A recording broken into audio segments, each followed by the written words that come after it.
दोस्तों हम इस समय मानसरोवर में टेरेस के ऊपर है।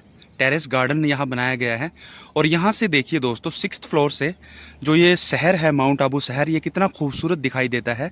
और ये शहर आपको हरियाली का शहर भी इसको बोल सकते हैं। चारों तरफ यहाँ पे हरियाली ही हरियाली है। One of the best green city of India ये शहर है।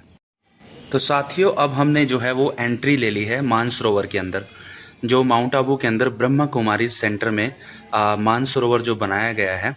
देखिए साथियों कितना खूबसूरत नज़ारा है। और आज हम आपको टेरेस गार्डन दिखाएंगे यहाँ का। बहुत ही अच्छे तरीके से टेरेस गार्डन जो है वो बनाया गया है, बहुत ही खूबसूरती के साथ। ये देखिए साथियों, ये है यहाँ का टेरेस गार्डन। कितना अच्छा टेरेस गार्डन है। और ज्ञानेश्वर भाई से हमारी बात हुई है, हम ज्ञानेश्वर भाई से भी आपको मिलाएंगे। उन्होंने हमें बताया कि ये जो टेरेस गार्डन है ये किस तरह से मेहनत करके थोड़ी थोड़ी मिट्टी को और थोड़े थोड़े जो है कंकड़ पत्थर को नदी से निकाल के उनको लिफ्ट के द्वारा ये लोग ऊपर लेके आए छत पे। और छत के ऊपर फिर इस तरह से पूरा का पूरा टेरेस गार्डन जो है बनाया गया है। और किस तरह से मिट्टी जो है मिट्टी को छत पे चढ़ाया गया है, ये देखिए साथियों आप। बहुत ही खूबसूरत टेरेस गार्डन है। और इस टेरेस गार्डन की एक खूबसूरती और भी है कि ये टेरेस गार्डन 40 डिग्री टेम्परेचर को भी सहन कर सकता है। और इस गार्डन के अंदर साथियों फूल लगाए गए हैं, पौधे लगाए गए हैं, गमले लगाए गए हैं। और देखिए साथियों, आप इमेजिन कर सकते हैं, आप सोच भी सकते हैं कि ये जो मिट्टी आपको दिखाई दे रही है ये 6ठे फ्लोर के ऊपर है। ये जो टेरेस गार्डन साथियों बनाया गया है ये 6ठे फ्लोर के ऊपर बनाया गया है। जी हाँ साथियों, 6ठे फ्लोर के ऊपर। आप सोच सकते हैं किस तरह से मिट्टी यहाँ पे चढ़ाई गई होगी और किस तरह से जो है मेहनत करके यहाँ पे सारा काम ये किया गया होगा। तो ये जो है 6ठे फ्लोर पर ये टेरेस गार्डन है और बहुत ही अच्छी तरीके से मानसरोवर के ऊपर इसको बनाया गया है। और बहुत ही खूबसूरत तरीके से पूरा इरिगेशन का सिस्टम है, इसका टेम्परेचर कंट्रोल करने का पूरा सिस्टम है। हर चीज़ की जो सुविधाएं हैं उनका ध्यान रखा गया है ताकि किसी भी तरह की टेरेस गार्डनिंग में कोई दिक्कत ना हो, प्लांट्स को कोई प्रॉब्लम ना हो, फूलों को कोई प्रॉब्लम ना हो। तो उन सब चीज़ों का ध्यान यहाँ पे अच्छे तरीके से रखा गया है। और ये फूल देखिए दोस्तों, टेरेस गार्डन पे कितने ही खूबसूरत फूल जो हैं वो। साथियों आज हमारे साथ हैं मानेश्वर के निमित्त ज्ञानेश्वर भाई जी, मानसरोवर के निमित्त ज्ञानेश्वर भाई जी। और ज्ञानेश्वर भाई जी पिछले कई वर्षों से यहाँ पे निमित्त हैं और निमित्त बन के ही इन्होंने टेरेस गार्डन में जो है बहुत योगदान दिया है। तो आप लोग भी ज्ञानेश्वर भाई जी से कुछ सीख सकते हैं, प्रेरणा ले सकते हैं कि कैसे जो है इतने बड़े लेवल पर टेरेस गार्डन को जो है वो बनाया गया है। तो आइए हम ज्ञानेश्वर भाई जी का स्वागत करते हैं और ज्ञानेश्वर भाई जी से जानते हैं कि किस तरह से ये आइडिया आया और किस तरह से मेहनत करके इन लोगों ने नियमित होकर टेरेस गार्डन की जो है वो स्थापना की। तो ज्ञानेश्वर भाई जी स्वागत है आपका। ओम शांति। पहले तो हमारे किसान बंधुओं को जो भी ये चैनल को देखेंगे उनके लिए हम ओम शांति कह रहे हैं और माउंट आबू में आने का निमंत्रण दे रहे हैं। ये हम सबका पिता का घर है, आबू आबा का घर है, आप सबका भी वेलकम है। आप ये वीडियो तो देखेंगे लेकिन ये वीडियो से खाली देखकर खुश नहीं होना है, तो ये गार्डन प्रैक्टिकल देखने माउंट आबू में आएंगे। बात ये है कि अभी ये गार्डन कैसे बना, इसका प्लानिंग हमने ये मकान बनते समय ही किया था।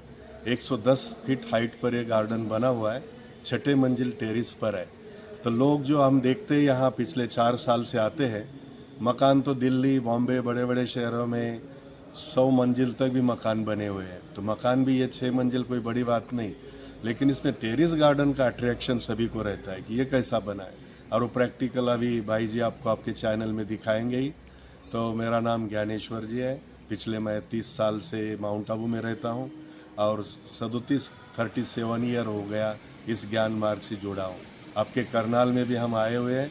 तो भाई जी आपके शक्ति भाई आपके चैनल को बहुत पहले हमारी बधाई हो कि आप ऐसे ही चैनल से आगे बढ़ते रहेंगे। और विशेष रूप से ये 6ठे मंजिल पर जो बनाया है, तो ये 6ठे मंजिल पर डायरेक्ट छत पर ये गार्डन नहीं बना है, तो वहाँ चारों तरफ 4 फीट की दीवारें बनाई गई है।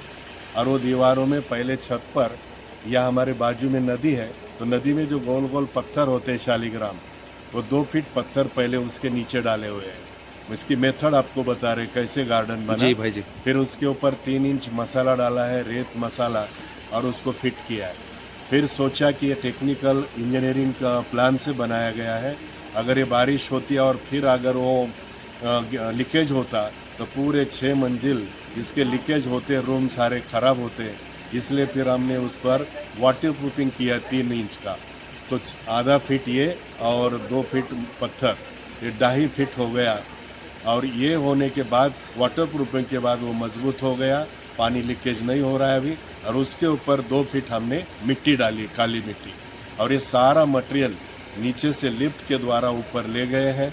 और वो आज आप देखते 40 टेम्परेचर भी होता है माउंट आबू में कई बार, तो भी इतने टेम्परेचर में भी ये लॉन इतना गीला रहता है, हरा भरा रहता है। और ये लॉन जो है ऑस्ट्रेलियन लॉन है। ये लॉन में आप हाइट उसकी बढ़ती नहीं है, खाली 15-20 एक दिन एक मास के बाद राउंड राउंड उसमें गुब्बारे आते हैं, जैसे गोल गोल प्रकार के ये होते हैं, और उसको एक बार मशीन घुमा दिया तो वो प्लेन हो जाता है। तो इस प्रकार से ये सुंदर गार्डन है। इसमें गुलाब के फूल है, वहाँ मोगरे के फूल है, और बहुत सुंदर अपने आप में एक शानदार है। तो जो भी कुछ यहाँ आता है कोई भी देखने के लिए तो बहुत खुश होता है। आप दिल्ली में भी देखते हैं मुगल गार्डन है, लोग देखने जाते हैं, लेकिन वो ज़मीन पर गार्डन है। बिल्कुल भाई और जी। आप ऊपर जाते हैं तो शक्ति सिंह जी ने भी अभी अनुभव किया, ऐसा लगता ही नहीं कि हम 110 फीट हाइट पर हैं। जी भाई जी। ऐसा लगता है जैसे हम ज़मीन पर चल रहे हैं। और जिस रूट से हम चल रहे हैं वहाँ जब बारिश का पानी आता है बगीचे में तो वो भी ध्यान रखा है, अगर पानी ज़्यादा हो जाए तो सूख जाएगा, पीला पड़ेगा। तो बगीचे का पानी निकालने के लिए नाला बनाया है, और जिस रास्ते से हम चल रहे हैं। और जब गर्मी के दिन आते हैं तो ड्रिप सिंचन रखा है, ठिबक सिंचन, जो आजकल टेक्नोलॉजी है। हाँ, ड्रिप इरिगेशन के ड्रिप द्वारा। इरिगेशन, तो ड्रिप इरिगेशन से गर्मी में हम उसको बूंद बूंद पानी देते हैं, ताकि 12 मास वो गार्डन हरा भरा रहता है। तो ऐसी सुंदर व्यवस्था यहाँ पहली जगह की गई है। तो जो भी हमारे देश विदेश, ब्रह्मा कुमारीज की 150 देश में ब्रांचेस है, जो भी यहाँ आबू में आते हैं तो पहले मानसरोवर आते हैं। और मानसरोवर में गुलशन बिल्डिंग है, गुल माना फूल और गुलशन माना फूलों का गार्डन। तो लोग सोच भी नहीं सकते, कल्पना करते कि 6ठे मंजिल पर भी कोई गार्डन हो। तो हम हमारे किसान भाइयों को फिर से माउंट आबू में आने का निमंत्रण देते हैं। हम सबका पिता, सबका मालिक, हम कहते हैं तुम ही हो माता, तुम ही हो पिता। तो हम सभी बच्चे हैं उसके। तो आप आइए आबू में एक बार। आबू के बारे में कहते हैं, जमाने में आकर जिसने आबू न देखा, कसम उसने दुनिया में कुछ नहीं देखा, क्योंकि आबू में बदलती है भाग्य की रेखा। तो शक्ति सिंह जी भी आपका ही चैनल के द्वारा अपना अनुभव सुनाएंगे, और आप सबको फिर से हम किसान भाइयों को ये सुनने की, वीडियो देखने की बहुत बधाई देते हैं। आप देखकर प्रेरणा लेंगे, लेकिन प्रैक्टिकल बनाना है तो एक बार आबू में आना और ज़रूर ये दर्शन लेना। ये आप सबको ईश्वरी निमंत्रण देते हैं। बहुत बहुत शक्ति सिंह जी को और इनके चैनल को हमारा धन्यवाद है। फिर से मिलते रहेंगे इसी चैनल पर अगली कड़ी में।